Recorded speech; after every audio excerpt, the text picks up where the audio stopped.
আসসালামু আলাইকুম। আমি ডক্টর শামসুল আরিফিন। আজকের ভিডিওতে আমি মূলত কথা বলব আমাদের তরুণ প্রজন্মের খুব বড় একটি সমস্যা নিয়ে। সমস্যাটি কি? সমস্যাটি হচ্ছে মাস্টারবেশন বা হস্তমৈথুন। এই সমস্যাটিকে আমি আমাদের তরুণ প্রজন্মের জন্য ক্যান্সারের মতো বড় একটি সমস্যা বলে মনে করি।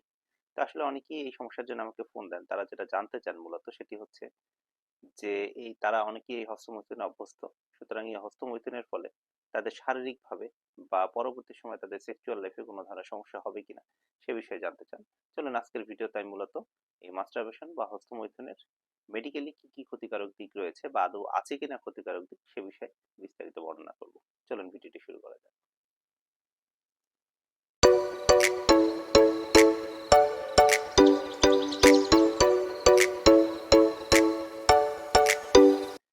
দেখুন, মাস্টারবেশন শুধুমাত্র যে আমাদের সমাজের সমস্যা তা কিন্তু না। এটি সমস্ত সমাজে, সমস্ত জাতির এবং সমস্ত পৃথিবী জুড়েই মূলত এই সমস্যা। এবং শুধুমাত্র যে আমাদের এই যে জেনারেশনের এটা সমস্যা তা না। এটা পৃথিবীর সৃষ্টির শুরু থেকেই এই সমস্যাটা আসলে এক্সিস্ট করে। তো সুতরাং এই সমস্যা যারা ভোগেন তারা যদি ভাবেন যে শুধু তাদের ক্ষেত্রে এই সমস্যাটি হচ্ছে তা না। এটি সমস্ত পৃথিবীতে এই সমস্যাটা প্রচলিত রয়েছে। এবং সমস্ত পৃথিবীব্যাপী যে গবেষণাগুলো প্রচলিত রয়েছে সেই গবেষণায় যেটা দেখা গেছে যে আমাদের সোসাইটিতে বা আমাদের বর্তমান যে জেনারেশন সেই জেনারেশনের মধ্যে যে গবেষণা হয়েছে আর কি, সেই গবেষণায় যেটি দেখা গেছে যে আমাদের প্রজন্মের ছেলেদের মধ্যে অন্তত ৭৮ ভাগ থেকে ৯০ ভাগ পর্যন্ত ছেলে এই ধরনের মাস্টারবেশনে অভ্যস্ত। এবং মেয়েদের মধ্যে গবেষণায় যেটি দেখা গেছে যে তাদের মধ্যে মেয়েদের মধ্যে ৫৭ থেকে ৬৭ ভাগ পর্যন্ত মেয়ে এই ধরনের মাস্টারবেশনে অভ্যস্ত। সুতরাং এটি শুধুমাত্র যে ছেলেদের সমস্যা তা না, মেয়েদের ক্ষেত্রেও এই সমস্যায় আক্রান্ত হতে পারে। তো চলুন এখন এটির সমস্যাটার এই এই যে সমস্যা সেই সমস্যার বিভিন্ন দিক নিয়ে আমরা আলোচনা করি। তো সমস্যার মূলত দুটি দিক রয়েছে, একটি হচ্ছে ধর্মীয় দিক, একটি হচ্ছে মেডিকেল দিক। ধর্মীয় দিকটা আলোচনা করা আমার কাজ না, এটি আপনারা যারা ধর্ম চর্চা করেন এবং যারা ধর্মীয় গুরু আছেন তারা খুব ভালো করে জানবেন। আমার জানা মতে আমার ধর্ম, বিশেষ করে ইসলাম ধর্মে এটি সম্পূর্ণরূপে নিষেধ। সুতরাং এ বিষয়ে আর কোনো কথা নেই। এখন আসুন মেডিকেলের দিক থেকে আমরা আলোচনা করি। তো দেখুন, মেডিকেলি মাস্টারবেশন ক্ষতিকারক কি ক্ষতিকারক না এ বিষয়ে অনেকগুলো গবেষণা রয়েছে। অনেক অনেক অনেক গবেষণা হয়েছে। তো ম্যাক্সিমাম গবেষণায় যেটি উঠে আসছে সেটি হচ্ছে যে মাস্টারবেশন যদি কন্ট্রোলড ওয়েতে করা হয় সেক্ষেত্রে এটি শারীরিকভাবে বা পরবর্তী সেক্সুয়াল লাইফের জন্য খুব বেশি ক্ষতিকারক না। এখন হচ্ছে কন্ট্রোলড ওয়ে কি আর আদৌ আসলে কন্ট্রোল থাকে কিনা। তো বিষয়টা আসলে অনেকটা নেশার মতো। ধরেন কোনো মদ্যপায়ী বা কোনো নেশাগ্রস্ত মানুষ যদি মনে মনে করে যে সে অল্প অল্প করে ডেইলি নেশা করবে এবং এটাকে সে কন্ট্রোল করতে পারবে, তাহলে তো এটার নাম নেশাই হতো না। আপনি যদি কন্ট্রোল করতে পারতেন তাহলে কেউ এটাকে নেশা হিসেবে চিহ্নিত করতো না। সুতরাং মাস্টারবেশনটা হচ্ছে অনেকটা নেশার মতো। আপনি যদি এটাকে কন্ট্রোলিং এ রাখতে পারতেন তাহলে হয়তো আপনার জন্য এটা অত বেশি ক্ষতিকারক না, মেডিকেলি আমাদের ভাষায়। এখন কন্ট্রোলের মধ্যে রাখা বলতে কি বোঝাচ্ছে? কন্ট্রোলের মধ্যে রাখা বলতে বোঝাচ্ছে যে সপ্তাহে আপনি যদি ৩ বারের কম পরিমাণে মাস্টারবেশন করেন সেক্ষেত্রে এটা শারীরিকভাবে আপনার উপরে তেমন খুব বেশি এফেক্ট করবে না। এটা হচ্ছে মেডিকেলের ভাষা। এখন আসুন যে এই যে শারীরিকভাবে যে আপনার যে সমস্যা হচ্ছে না, বাট মানসিকভাবে আপনি আসলে কি ধরনের সমস্যায় পড়তে পারেন এটার ফলে। তা আমি আগেই বলেছি মাস্টারবেশন যে কোনো নেশার মতো এক ধরনের নেশা। এবং যারা রেগুলার দফায় মাস্টারবেশন করেন তাদের ব্রেনের সিটি স্ক্যান করে যেটা বা এমআরআই করে যেটা দেখা গেছে যে নেশা করলে মস্তিষ্কের যে অঞ্চলটা উদ্দীপ্ত হয়, মাস্টারবেশনের ফলেও দেখা যাচ্ছে তার মস্তিষ্কের সেই অঞ্চলটাই উদ্দীপ্ত হয়।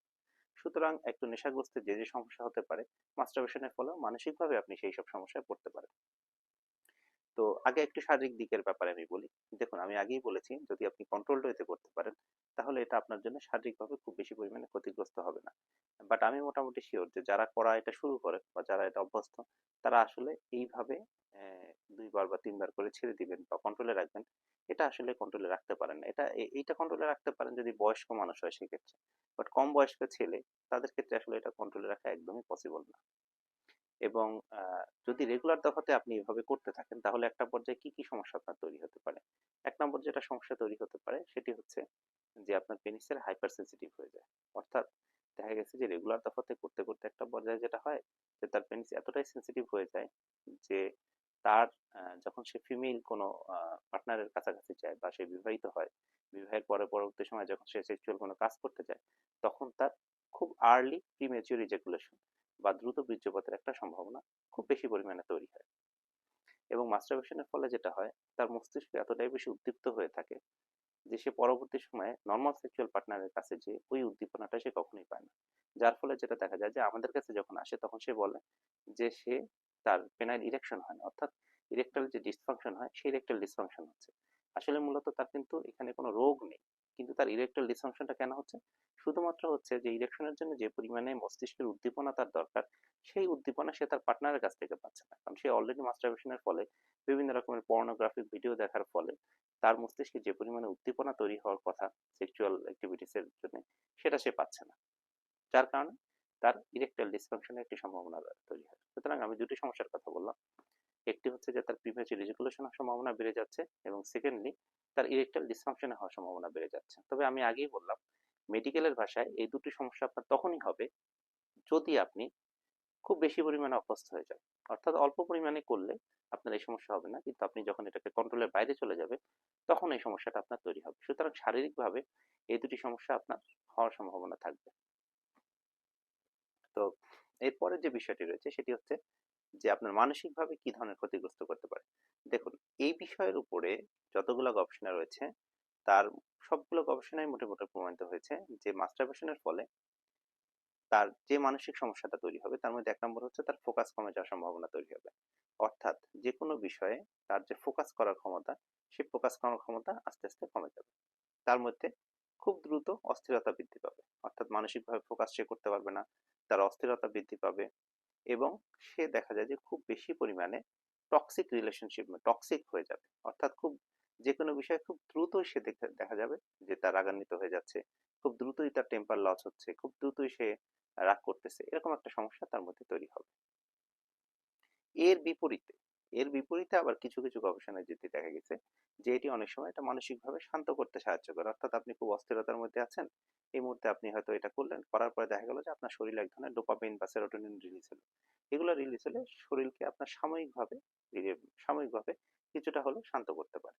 সুতরাং এর বিপরীতে এই গবেষণা দেখা গেছে, তবে ম্যাক্সিমাম গবেষণায় যেটি দেখা গেছে, আমি প্রথমবারে যেটি বললাম, মানসিক অস্থিরতা, রাগ বৃদ্ধি পাওয়া, এবং আপনার ফোকাস করার ক্ষমতা আস্তে আস্তে ধীরে ধীরে কমে যাবে।